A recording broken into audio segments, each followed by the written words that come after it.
अस्सलामुअलैकुम मेरे अज़ीज़ तलबा और तालिबात। मैं हूं मोहम्मद आतिफ़ याकूब और उम्मीद करता हूं कि आप सब बखैर आफ़ियत हैं।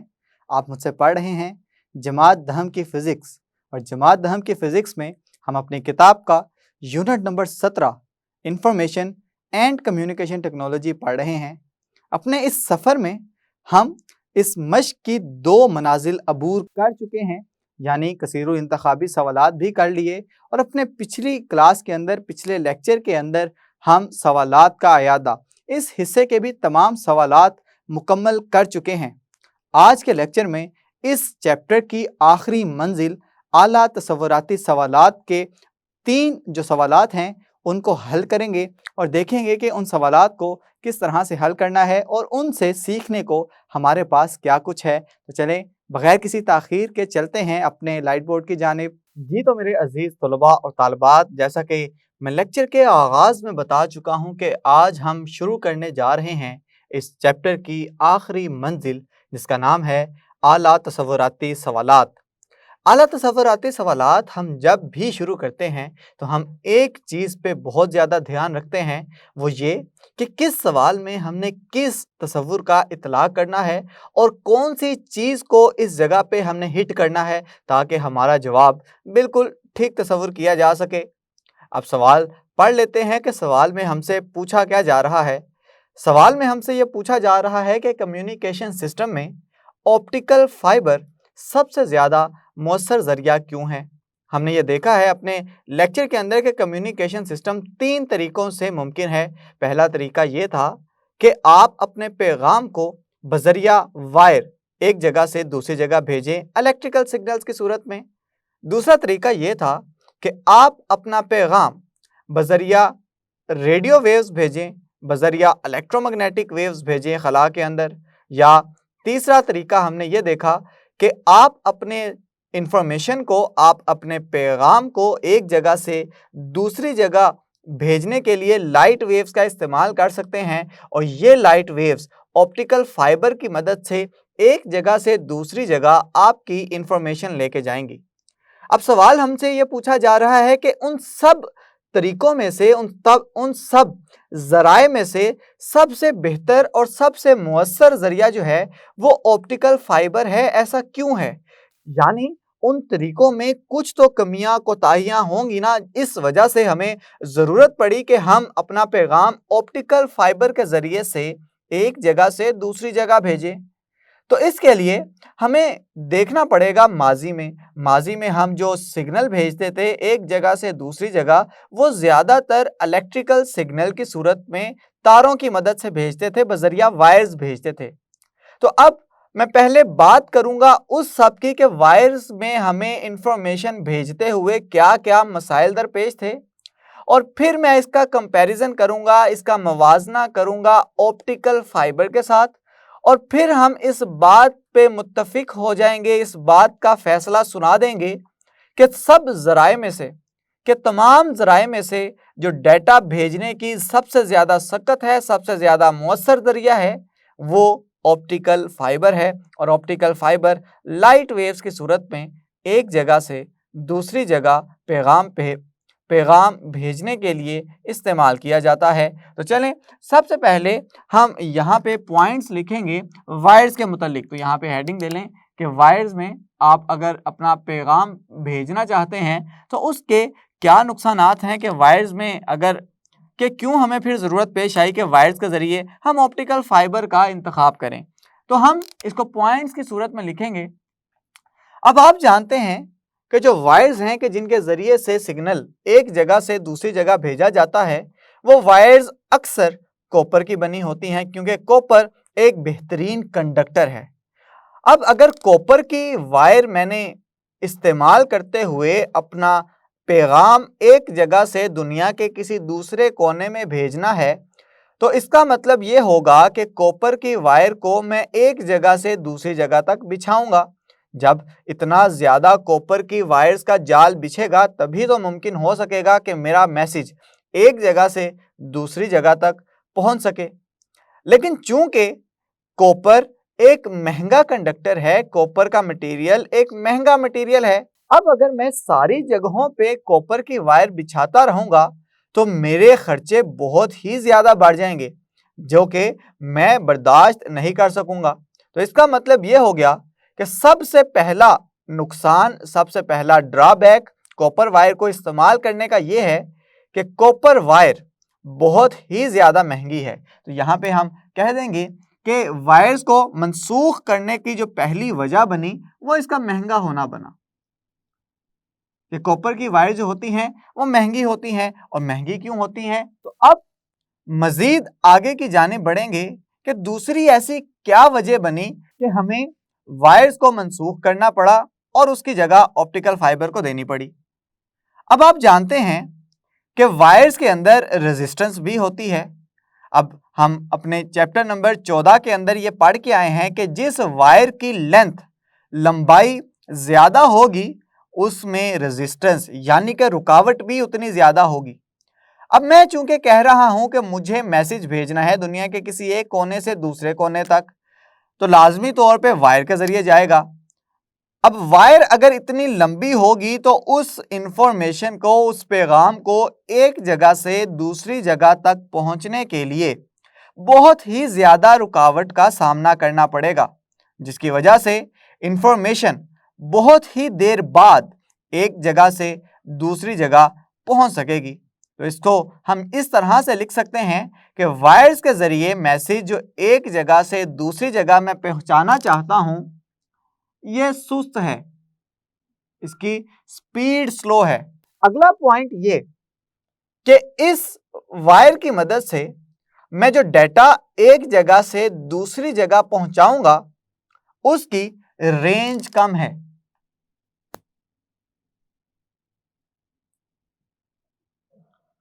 अब रेंज कम होने का मतलब क्या है? रेंज कम होने का मतलब यह है कि इधर से मैं जो डेटा भेज रहा हूं उसकी शरह कम है। इसका मतलब यह है कि वो इंफॉर्मेशन, वो डेटा जो कि मैं एक जगह से दूसरी जगह भेजना चाहता हूं, तो वो बहुत ज्यादा शरह का डेटा बहुत कम फासले तक आगे पहुंचाया जा सकता है। क्यों?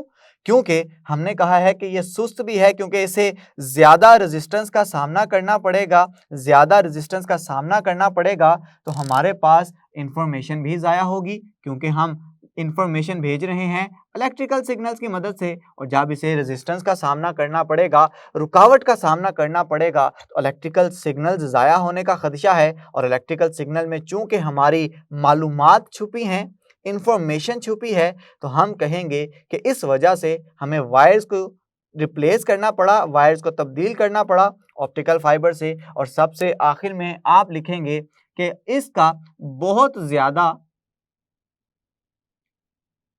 शरह का डेटा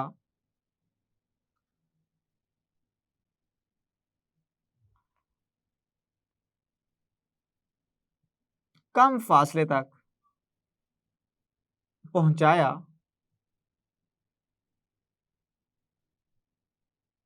जा सकता है।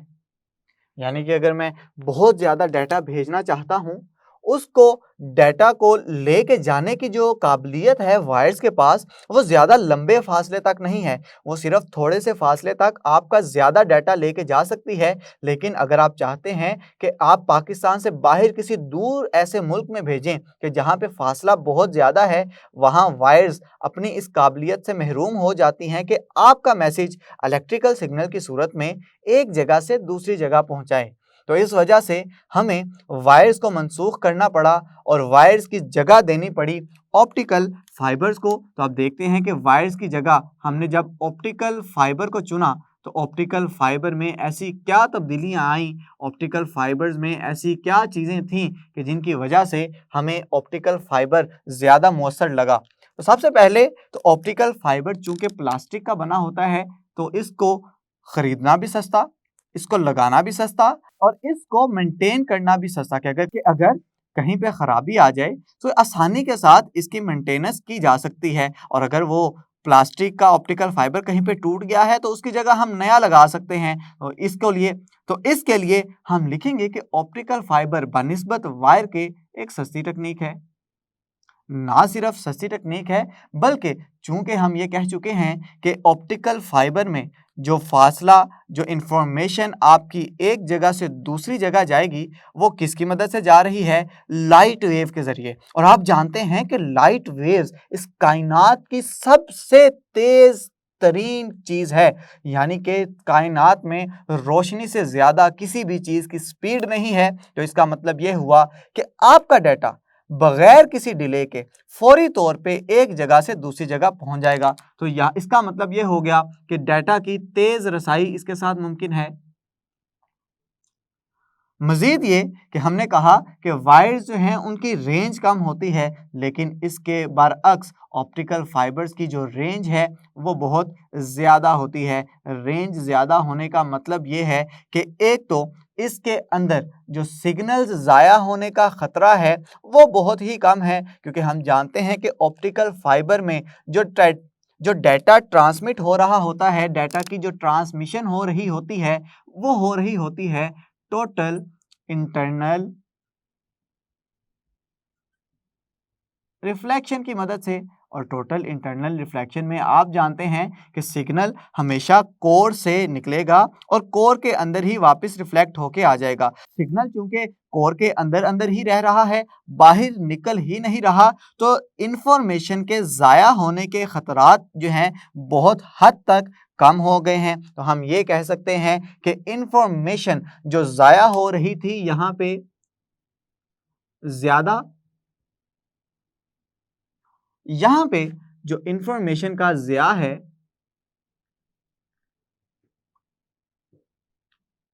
वो कम है बनिस्बत वायर्स के। फिर हम ये कहेंगे कि चूंकि हम ये कह रहे हैं कि ये बहुत ज़्यादा फासले तक बहुत तेज़ी के साथ आपका पैगाम पहुंचा सकती हैं, तो इस बात को हम इस तरह से लिखेंगे कि बहुत ज़्यादा शरह का डेटा ज़्यादा फासले तक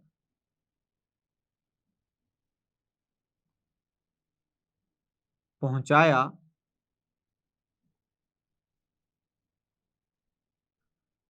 जा सकता है। तो इस तरह से आप इस ऑप्टिकल फाइबर्स के चीदा चीदा से जो अहम नुक्ते थे वो मैंने आपको लिख दिए हैं, आपने भी इसी तरह से लिखने हैं। वायर्स के साथ अगर मुआजना कर देंगे तो आपके सवाल को चार चांद लग जाएंगे। उम्मीद करता हूं कि आपको ये सवाल समझ आ गया है। चलें बगैर किसी ताख़ीर के बढ़ते हैं अब अपने अगले सवाल की जानिब। जी, तो ये रहा हमारे आज के लेक्चर का दूसरा सवाल का, जिसमें हमसे पूछा ये जा रहा है कि डाटा स्टोर करने के लिए फ्लॉपी डिस्क ज़्यादा बेहतर है या हार्ड डिस्क। अब फ्लॉपी डिस्क भी आप अपने लेक्चर्स के अंदर पढ़ चुके हैं और हार्ड डिस्क भी पढ़ चुके हैं।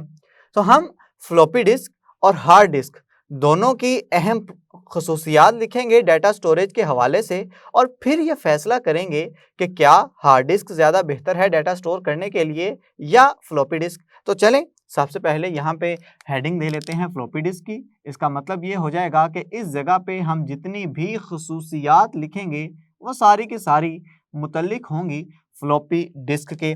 तो सबसे पहले तो ये बात याद रखें कि फ्लॉपी डिस्क में हमने ये पढ़ा था कि फ्लॉपी डिस्क की जो डाटा स्टोरेज कैपेसिटी है, डाटा स्टोर करने की जो सलाहियत है वो कम है। तो सबसे पहला पॉइंट तो हम ये लिखेंगे कि फ्लॉपी डिस्क की डाटा स्टोरेज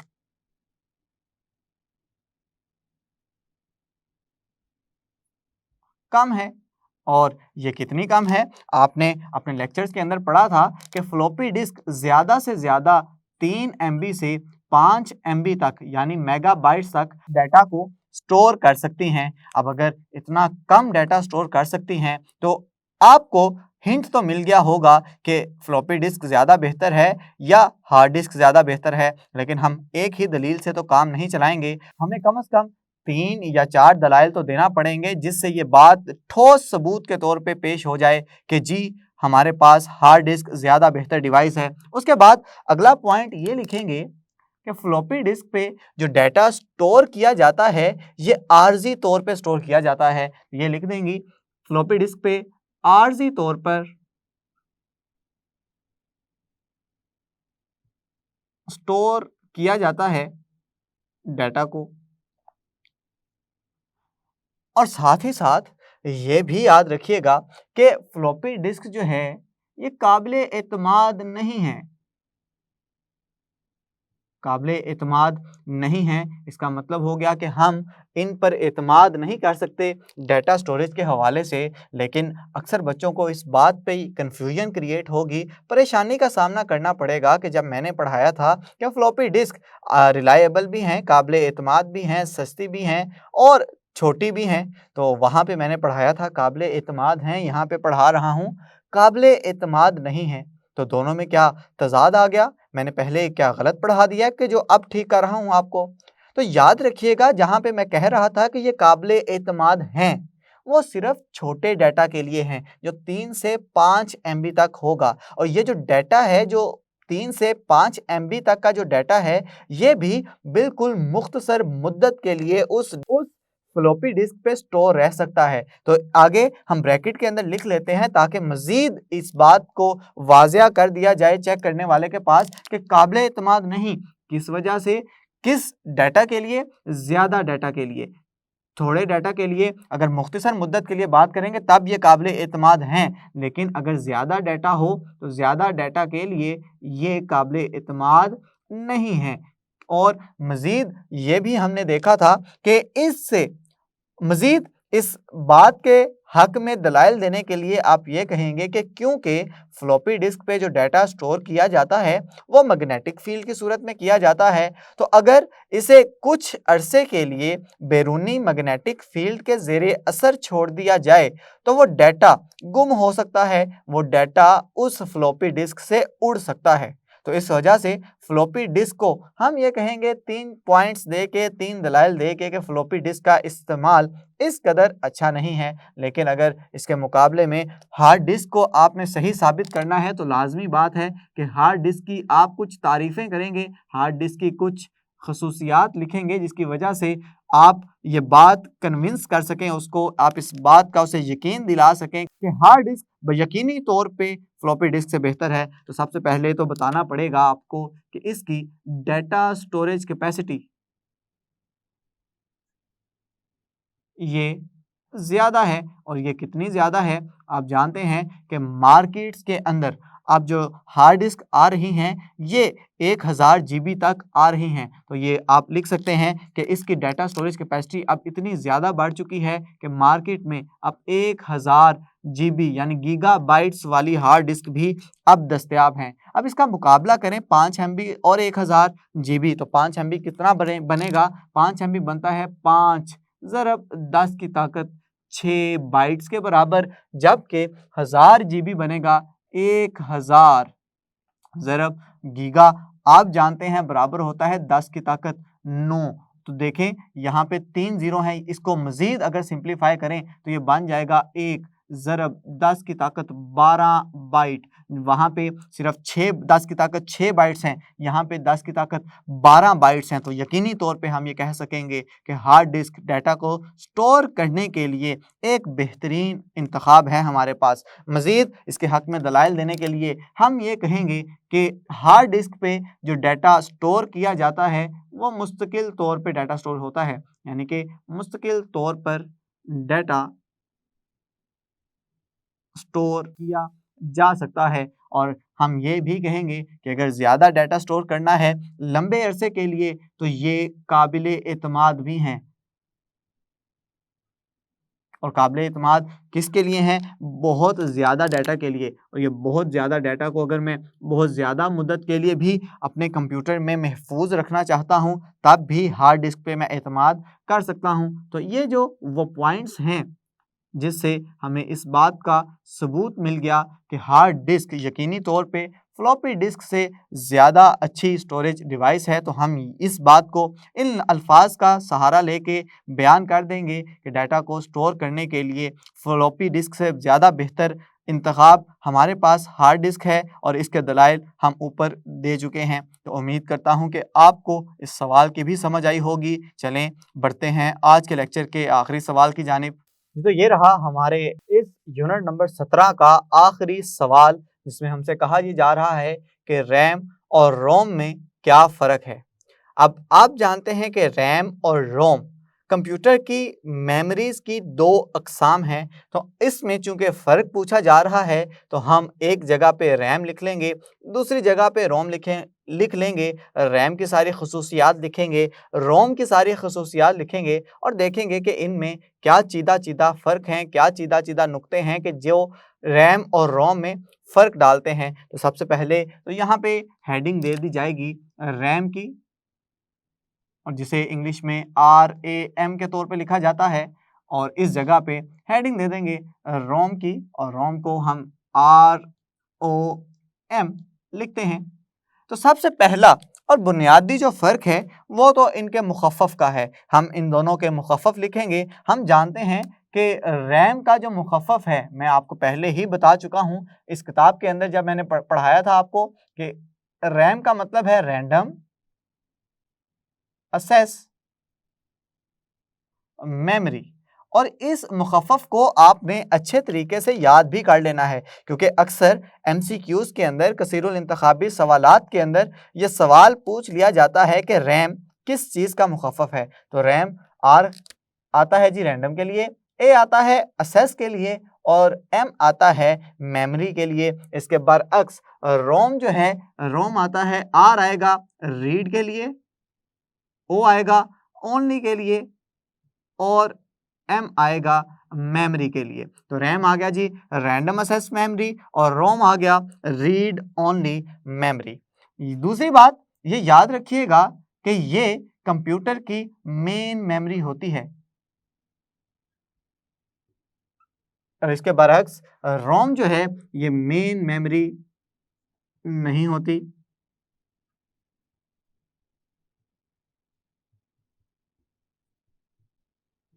अब इस बात का क्या फ़र्क है, इस बात का क्या मतलब है कि मेन मेमोरी रैम को हम कह रहे हैं और रोम को हम मेन मेमोरी नहीं कह रहे।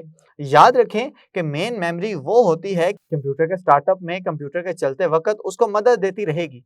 लेकिन रोम वो मेमोरी है जो कंप्यूटर के अंदर महफूज़ तो है, लेकिन जब तक हम उसका इस्तेमाल नहीं करेंगे, वो कंप्यूटर की मेमोरी में, कंप्यूटर की याददाश्त में उभर के नहीं आएगी।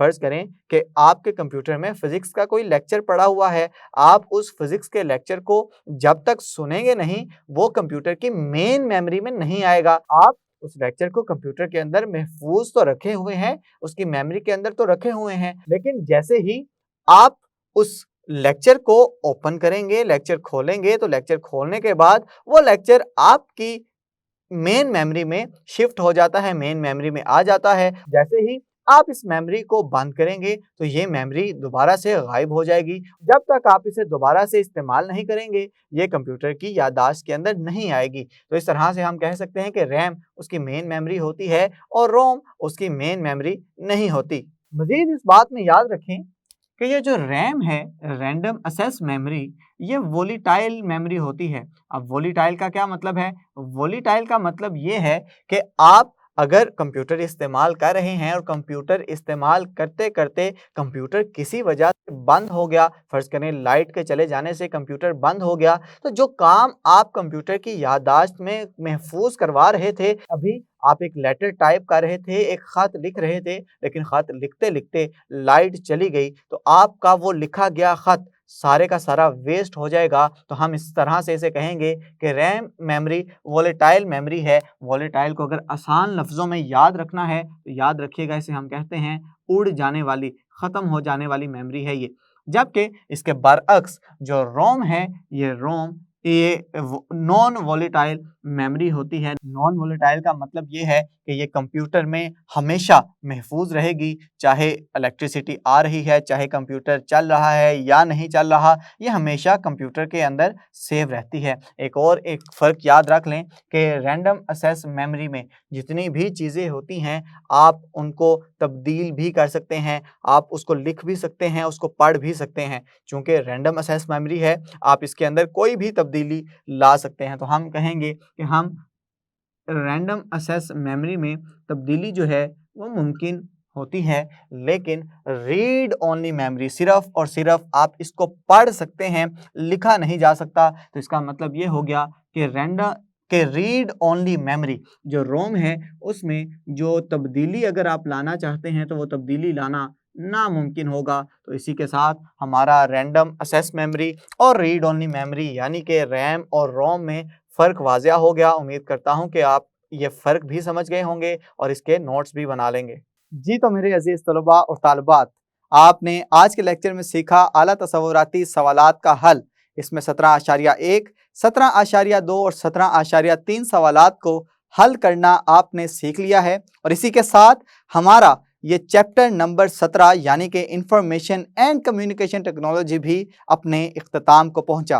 अब हमारे पास इस किताब में मौजूद पढ़ने को सिर्फ एक ही चैप्टर बचा है जो कि है चैप्टर नंबर 18। इस चैप्टर नंबर 18 का आगाज़ करेंगे हम अपने आइंदा आने वाले वीडियो लेक्चर में। तब तक के लिए अपना बहुत सा ख्याल रखें, अपने से ज़्यादा दूसरों का खुश रहें, खुशियाँ बांटें। अल्लाह हाफिज़।